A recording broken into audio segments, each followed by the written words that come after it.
And welcome everybody back to the channel. It is the most earth-breaking, ground-shaking, but never media show money taking, the man, the myth, the legend, the most electrifying and tired villain in YouTube entertainment today, Mr. General Zod. Welcome everybody to my Wake Up with Zod first ever podcast this early in the morning. Just came off of a third shift. And, a villain can't sleep right away. I can't go to sleep as soon as I get done with work because I've been doing some physical stuff. So I decided, why sleep when I could talk to you fine people? So here I am to bring you guys some news. Don't know how long I'm going to go for. Could be an hour, could be 40 minutes. I don't know. This is just a quick little commentary. And if you folks like it, if I get some people in here and chatting and whatnot, I may do these little morning commentaries here every day or every other day, depending on how I feel, because gosh, I am exhausted. But you wouldn't tell by my glowing and sunny disposition. So here we go. Let's get down to it. I got a couple of fun things to talk about. Of course, we're going to talk some Johnny Depp news. We're going to get the inside scoop on a Fantastic Beasts cast member who has broken their silence about how they feel about Johnny Depp's dismissal. We also got some news on my boy. This person brings me joy and laughter. This person makes me feel good and alive. My boy JT, Justin Timberlake. Yeah, we're going to talk about JT and what he did. And why I bring up this story is because it's a really kind of great story, touching charity little bit. And it shows artists that like to give back. And I think that we should highlight these people, like these people who don't really make it public, and yet they do something so tremendous that it can't help but to me made public. And I'm going to get into that. I also have some stuff on Daredevil. I'm a huge fan of the Daredevil series, and I'm going to get you guys up to speed on that because Daredevil may be making a comeback since its removal from Netflix, cancellation, because the MCU are a bunch of pricks. So, anyways, here we go. We got Aura of Peace. Welcome. We have Lemon Pie. Yo, Lemon Pie, do you ever sleep? So glad to have you on just about every one of my streams. Good to see you. Good to see you, folks. And, who knows who's going to be up at this crazy hour? It's like 7 o'clock. I've been up since 10 p.m.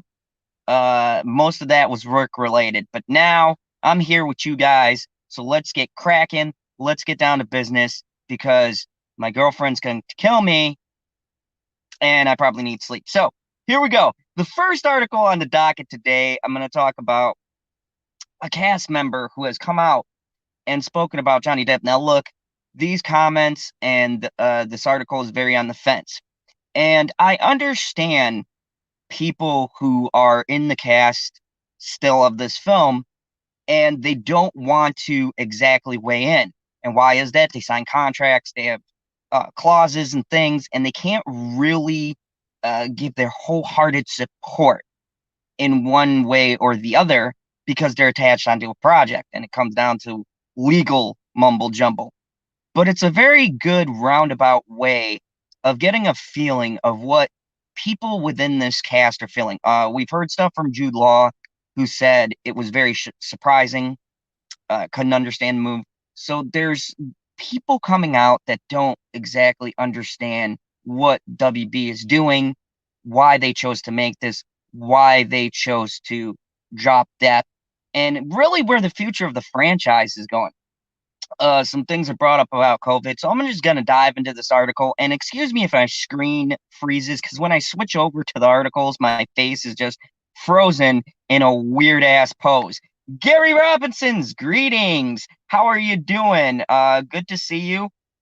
Donald Dolan's song for hashtag justice for Johnny. Yeah, great song, man. I like it. I eventually, when I get high tech, would love to have an intro to my streams. So I'm gonna be working on that, or maybe get together with Stevie and ask him how he worked his wizardry. But anyways, here we go. So I'm going to read this first article.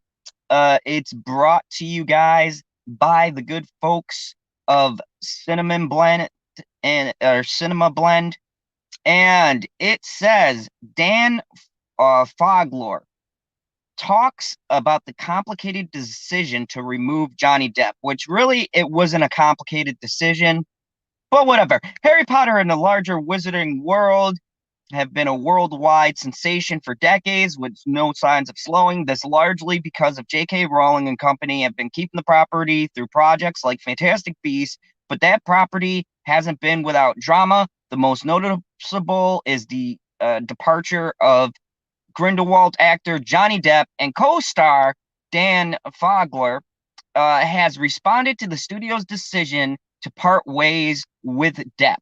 Johnny Depp was revealed to be playing Grindelwald during the final moments of the first Fantastic Beast. Yes, we know that. He lost his case, the libel case against the Sun.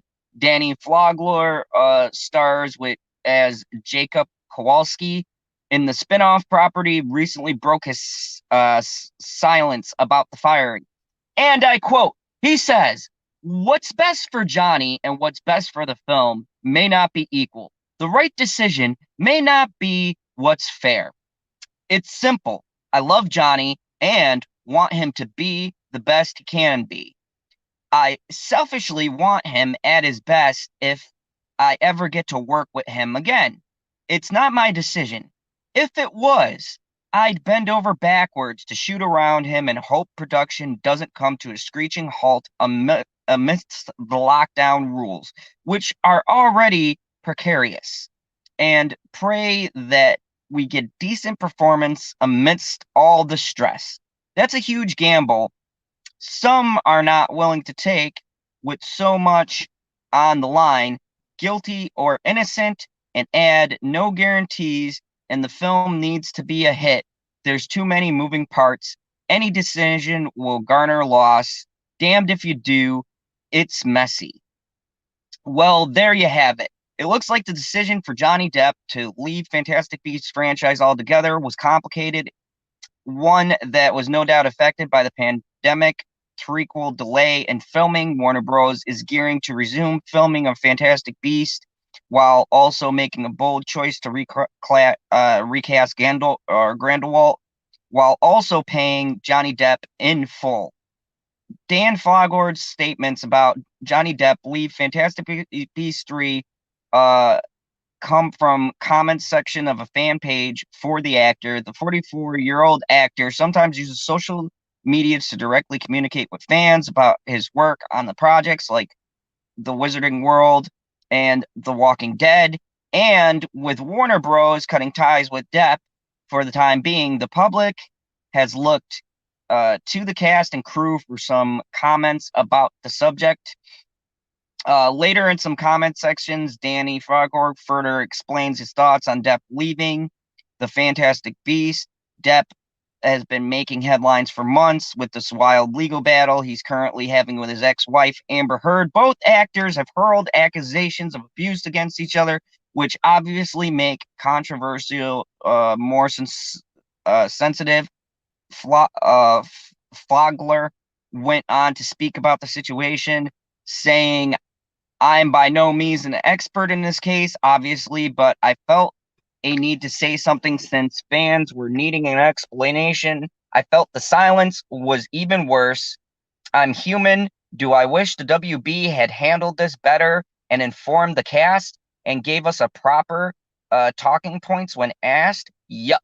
It's a big reason why we're here chatting. And when I say Johnny is a magnificent comment with a messy debris field, it's my observation of exactly what I've witnessed over the years. I'd say the same thing about Jack Nicholson or any of the awesome bad boys of entertainments that we love so much. It's why we love them. It's rock and roll. I can't speak for WB and why they finally decided to let him go. I can only assume all the darkness and chaos swirling around the case finally became a possible liability in their minds, or perhaps they felt the stress had taken a toll physically and mentally on JD shit, it's hard for me to concentrate on my own work while trying to deal with this issue with you all. I can only imagine how tough it is for Johnny right now. While not touching on specifics of the abuse allegations made against both Johnny Depp and Amber Heard, Dan simply spoke to how he sees the unprecedented Fantastic Beasts situation within the Wizarding world and plenty more uh, legitimate uh, or ah trouble couples. There we go. I'm gonna simplify that. And cut ties in order to separate the franchise from the actors' interpersonal issues. These comments by Dan are particularly notable as they haven't been many comments from the Fantastic Beast cast and crew about the shakeup regarding Johnny Depp's role as Grindelwald, and working to continue on the upcoming third installment of the franchise could be a cloud looming over the set. We just have to see how the production continues. My goodness, that was a mouthful. So, anyways, yes, thank you, frozen face, and it's freezing outside. So, yeah, I think that this actor handled the question very well. He doesn't really address how he feels about it, but you can sense in his comments the kind of confusion and disarray that this is put it in. And just picture this. The cast and crew confirmed by Dan himself, who's in the movie, was taken back by this decision, meaning the WB did not issue anything to the cast and crew before this decision was made. Now, we are made to believe that Johnny Depp stepped down, and Johnny, being the classy guy that he is, has said as much in a statement, but it doesn't really feel as if it's a step down, more of a, we have to let you go thing. I don't know. I just don't get the feeling that it's one of those things that, oh yeah, I'm choosing to step down, more of a, we're going to have you step down. Stone Cold Jeremy, what up? Good to see you. I don't get this sense of WB having this really tough decision. They're so broken up. It was hard for them. I feel like they forced the actors and the crew into this situation, didn't give them any warning, didn't give them any time to prep for what fans' reactions would be. And this sounds like a typical WB move. They've done these type of things to numerous projects, and they never say anything. They've canceled stuff and all sorts of stuff, and they leave us fans swinging in a win. And it sounds like they treat their cast and crew the exact same way. It's no different from how they treat their fans. If I was any actor, I would not want to work for the WWB or WB. Why do you want to work for the WB when clearly they don't care about giving you information that you need to know? Like, hey, we're letting this big lead actor go on our project. Just think, you're Dan. You come into work, all of a sudden, you're expecting to see Johnny Depp, doing his Grindelwald thing, and no one's there, and you're looking around, and you get a piece of paper that says, oh yeah, Johnny Depp stepped down. I mean, come on. Just the way he stated that in the article sounded he was as shocked as everybody else was shocked about this. And here's the thing. Actors, when they act a long time on projects and things of this nature, especially a 3-movie span, and I assumed there were going to be more, you build a camaraderie. Hey, Susan, good to see you. You build a camaraderie, you build a sense of belonging to this tight-knit group. All of a sudden, you come there, and one of your main stars are gone. And the company gives you no reason why, nothing. And on the day that you're supposed to shoot lines or whatever, you're supposed to pretend like everything is okay. It's really disgusting. And companies do this all the time. And to see this happen and to see, I really feel for the actors in this situation because they were given no prep time. They were given nothing to say. They knew that there were going to be a slew of questions. They knew this was going to be a shitstorm, and they left all their actors hanging in the wind. And at least Dan Fogler was man enough to come out and not dip his toes one way or the other, but just comfort the fans and let them know, hey, we're just as shocked as you guys. We had no clue what was going to happen. We just came in, and all of a sudden, Johnny Depp's not on the project. It's ridiculous. And I'm not having a monster this time. Cup of coffee. So anyways, moving right along, because I want to get through these articles because the villain is tired. Let me get to my next article. I want to talk about a guilty pleasure. Someone I love listening to, someone who has inspired me through the 90s, someone I knew was going to be a breakout success, who has a kind heart, who does anything for their fans. And I'm talking about the one, the only, JT. That's right, Justin Timberlake. Now, I know what you're going to say. Don't hit that unsubscribe button, okay? The man's got hits. You know anyone who could dance like that? That's a white boy. Not this guy, okay? JT's got some moves, and the thing he does with the hat, whew, let me tell you. But I'm not highlighting JT just to talk about his numerous hits or his awesome dance moves. I'm highlighting JT because today I want to talk about something that he did. And we talk about stars and things that are charitable. And we've highlighted Johnny Depp. Chris Pratt does a ton of stuff. JT has done something that I thought was very unique and interesting, and I wanted to bring to everyone's attention here today. So let me just go to article magic. Oh, God. I hate when this doesn't work. Come on. There we go. Let's see. Let's bring this up. And all right. So this article comes to us from The Loop, and it says, Justin Timberlake gifts a $35,000 wheelchair accessible van to a teen. He didn't get a chair. He didn't get the kid a ramp. He brought him a whole freaking vehicle so the kid could get around. So if you need some heartwarming news heading into the weekend, JT has you covered. The singer and troll star showed his true colors with a very generous gesture this week when he gifted the family of a teen with cerebral palsy a wheelchair accessible van. Timberlake heard the story of a 17-year-old teen named Jake, a fellow Tennessee native, after the teen and his family were featured on the local news. The family had been trying to raise money to buy an adaptable vehicle to help him get around by Thanksgiving. And the fundraising efforts were spearheaded by actor Michael Abbott Jr.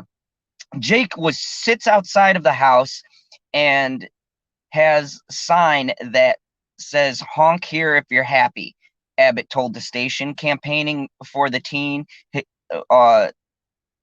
This incredible young man. Not surprisingly, Sid's story inspired many community members to donate, and they were able to raise $35,000 they needed to buy the new van.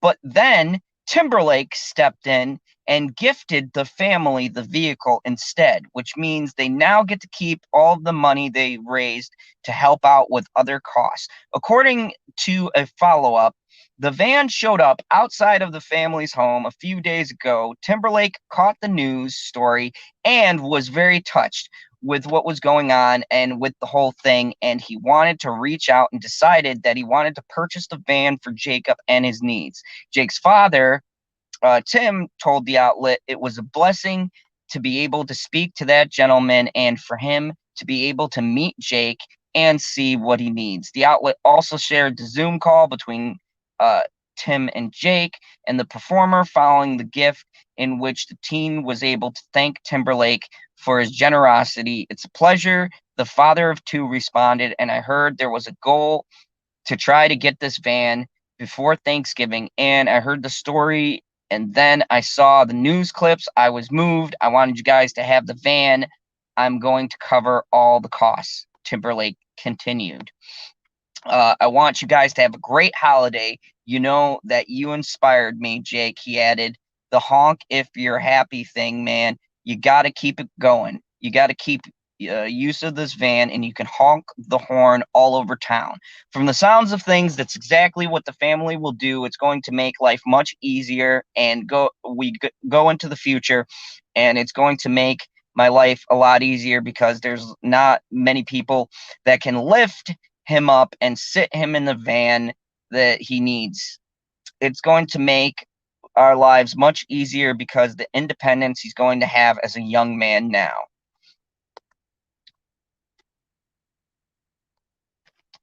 My goodness. What can I say about this?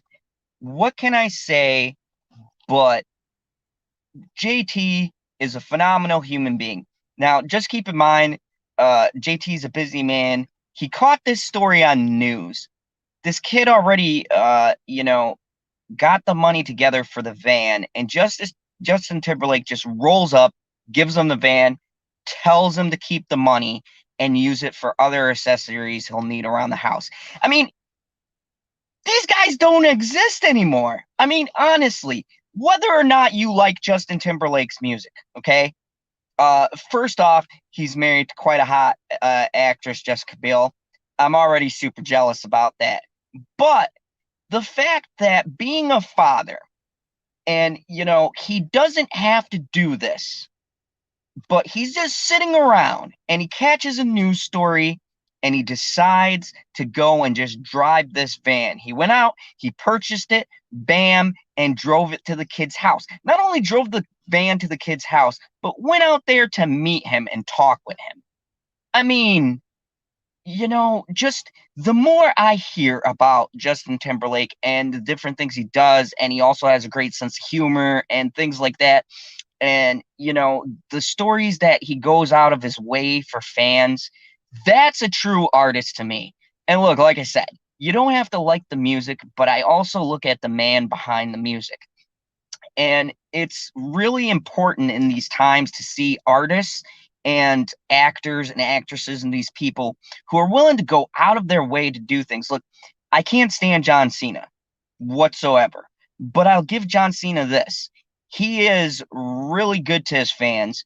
He goes out there. He's like one of the top Make-A-Wish people, and these are the things that are important, is that they are decent human beings. I mean, I think about this as a father, and I think about, what if a star just showed up to my house with an extravagant gift because my kid needed it. It's so great. It's really great. And Donald, congratulations on writing. I wish I had that talent. I just got the hat. Anne, welcome.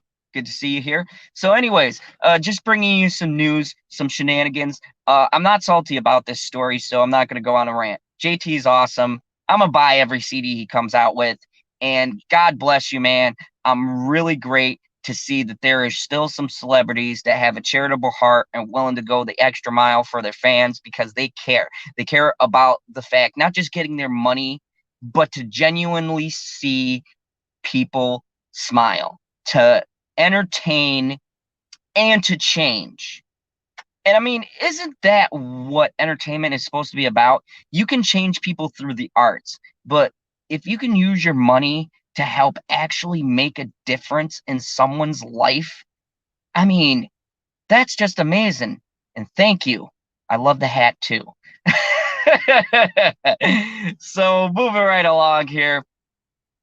I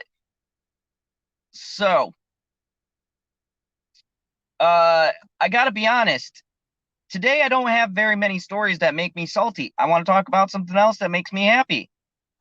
I guess I don't really want to be angry after coming off of a 8-hour shift and working graveyard. Anyways, let's talk about a show. Don't know who's a fan of it, but back in the day, Netflix had wonderful Marvel shows. They were gritty, they were edgy, they were grounded. They had Jessica Jones, they had Daredevil. We're trying to forget about Iron Fist and the Defenders and Luke Cage. Loved Luke Cage, loved Daredevil. I loved Jessica Jones. Hated Iron Fist with a passion. Was really indifferent about the Defenders. But needless to say, they let the shows go because Marvel's contract ran up and Marvel wanted to put everything under one banner, yada, yada, yada. So one of the greatest Netflix original shows they ever did, Daredevil, was canceled, quite possibly in the height of its, in the peak of the show. The third season was absolutely positively fantastic. The third season was, I'd say, better than the first season, and it got immediately canceled afterwards. A lot of people, including myself, were pissed, and there was a Save the Daredevil hashtag. We went on, voiced our very angry saltiness, and now Daredevil may be coming back. So I'm going to go and get into this article. We're going to talk about the possibility of Matt Murdock returning for a season that would tie everything up. So, Twitter is more than ready to tackle for the MCU to tackle Daredevil. And it's been 2 years since Netflix canceled Daredevil, and fans have never been more eager to revive as ever. On November 29th, Netflix movie and TV rights to Daredevil property expired, which means the characters could potentially make an appearance in the MCU. Fans weren't shy about making their feelings known on Twitter with the hashtag Save the Daredevil campaign. I did participate in that, in the hopes that Disney and Marvel Studios would revive the current iteration of the character played by Charlie Cox, who is amazing, with a season 4. The main goal of the campaign, stated in the website, is to remind Disney and Marvel that the fans want to see our version of the Daredevil show return with Charlie Cox in the role, and the series revived with the same cast and mature rating. It's not an unreasonable idea. Disney and Marvel could continue the story started by Netflix. However, that version of Daredevil would likely find a home on Hulu versus Disney Plus due to its mature nature. With the upcoming shows like The Falcon and the Winter Soldier, WandaVision, and Loki, the awful-looking She-Hulk and Miss Marvel, and Moon Knight, it seems Marvel and Disney lineup is pretty full. Whether or not Daredevil could still fit remains to be seen, with the actors already moving on to other projects and its props and costumes already being sold at auction. What we do know is that the Daredevil's fans have a strong feelings about the show, and both Vincent D'Onofrio, aka Kingpin, and Deborah Ann Wool, aka Karen Page, are on board. Vincent D'Onofrio campaigned hard. I thought he was great. Charlie Cox, amazing. Deborah Ann Wool, amazing. The dude who plays Foggy is amazing. So I would love to see the show revive, but I do not want the show on Disney Plus. Don't want anything mature to go to Disney Plus. Look, The Mandalorian really tries hard and kind of pushes that Disney-esque kind of rating that they're going for. I think Hulu would be a great platform. I don't know why they put The Runaways on Disney Plus instead of Hulu.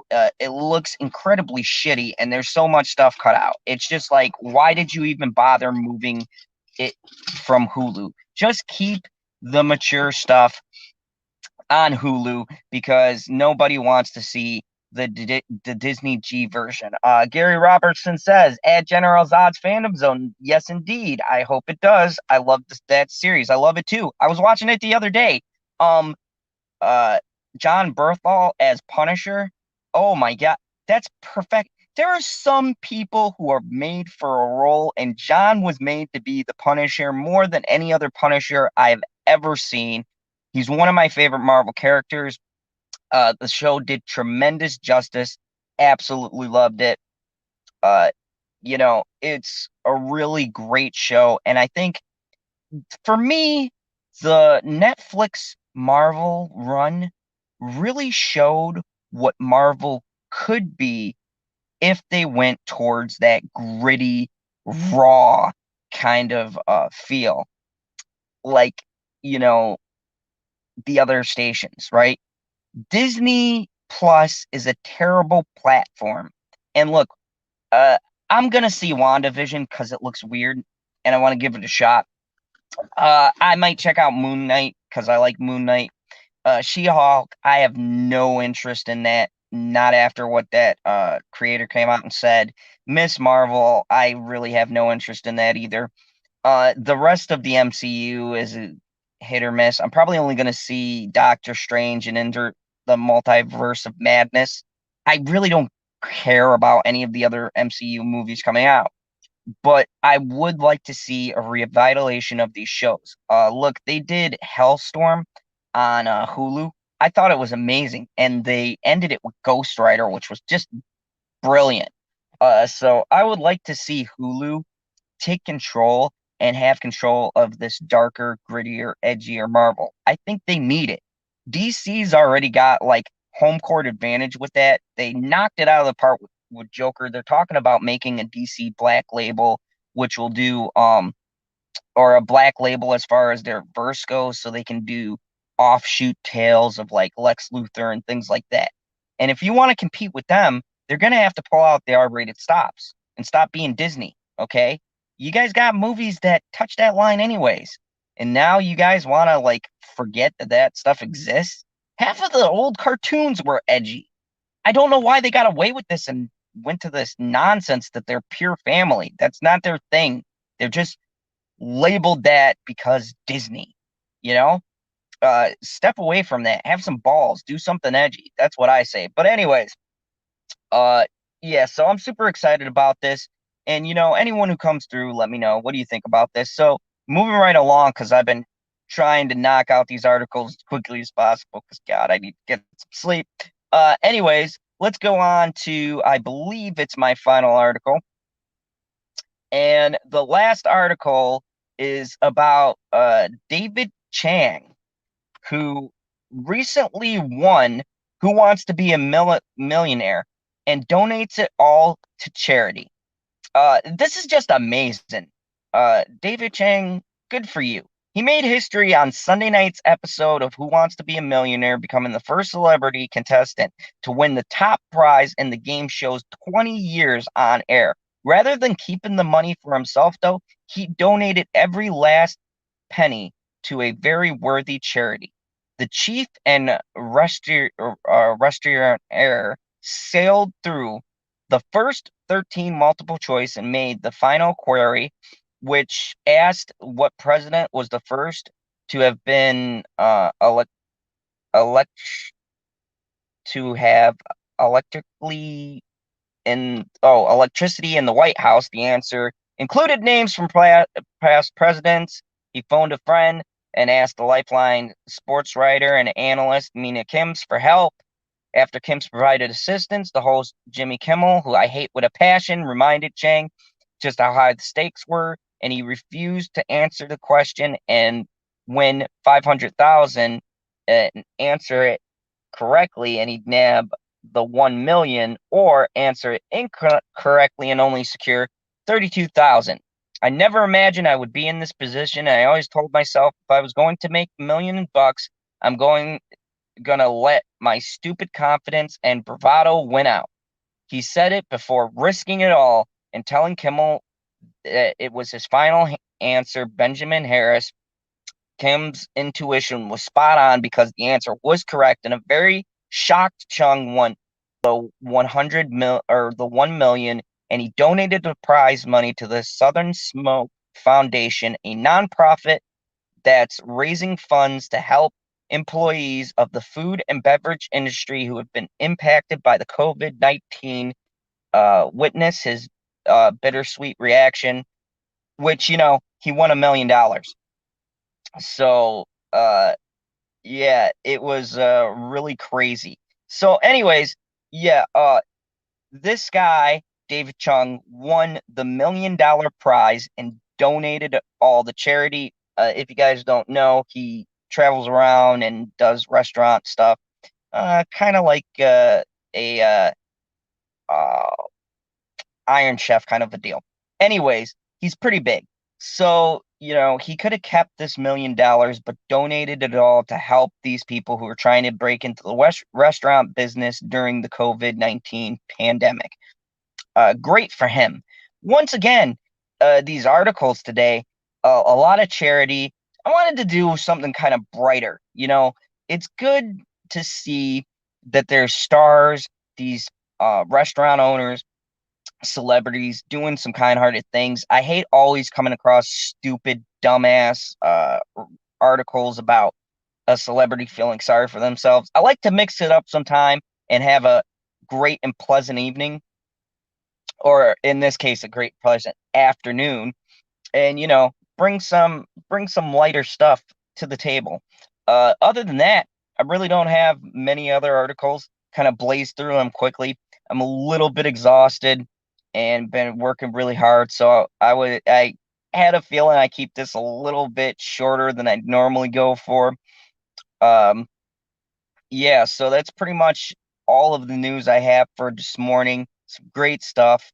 Uh, some more reactions about the Johnny Depp thing, reactions from the actors, some great stuff about Justin Timberlake just donating a van, a $35,000 van to someone with cerebral palsy. So good for you, JT. We all love you. David Chung donating $1 million back into the food industry. Like, let's just talk $1 million to helping other people come up in the food industry. Now, this is how you reinvest your money. You don't put your money into boats and things like that. You put your money into people, because the people are going to take over, right? The kids are the future of the restaurant business. They'll take over for you, and they'll remember and hopefully pay it forward. And yes, I know you're not used to seeing me before 11 p.m. It's weird. I work third shift, so I may do some of these random wake up streams if I'm feeling kind of like I can't sleep. Thank you, everybody. I know this is a bit shorter. I'm only going like 40 minutes. I normally like to go an hour and a half, get a little salty, do a couple of different articles. But I just wanted to say, hey, everybody, good morning. Hope you're enjoying your morning. Hope you got yourself a cup of Joe. Yeah, because I got mine. Now I'm going to go get in there before the wife kills me, because a general has to cuddle. Don't hold it against me. Okay, I know some of the guys are gonna see this and go, oh, General Zod's cuddling. He's an evil dictator. He can't do that. Look, okay, there are forces in this world scarier than General Zod, and one goes by the name of Bitchy Unicorn. Swear to God, that's her name. You'll see her in the chat sometime. And I'm going to tell you right now, you do not want to get on Bitchy Unicorn's bad side. So I'm going to hop right in there. I'm going to do my thing. You folks, thank you very much for coming through for this brief little news podcast. I may do more of these. If you like this, hit that like button. If you're new and you enjoy seeing this mug, hit the subscribe button, retweet, like, Twitter, all that good stuff. I'll be back here on Friday to do our Mandalorian review. I'm going to do it earlier because I work night shift. So instead of 11, I might do it at 8. I got to talk to the other people involved. On Saturday, I'm doing a Death of Hollywood. I'm also going to do that at 8 o'clock. It's going to be an hour and a half talk about the death of Hollywood. We're going to talk about Johnny Depp. We're going to talk about the failing movie industry. We're going to talk about ratings going down the shitter. The money that Hollywood is losing. My dad Zod's got tons of facts. He wrote down like 4 pages worth of hard concrete proof that the movie theater industry is failing, and that you might not even see these big budget movies come out anymore. They might all be on Amazon or Netflix. So yeah. Oh, you've been up since 5:30? Oh man. Jeez. An afternoon for you. I wish it was afternoon for me. I envy you. I envy some of you people who are in time zones that are later than mine. I feel like I'm running on fumes right now. But everybody, thank you for watching. And remember, as always, the only rule here in the fandom car is kneel before General Zod.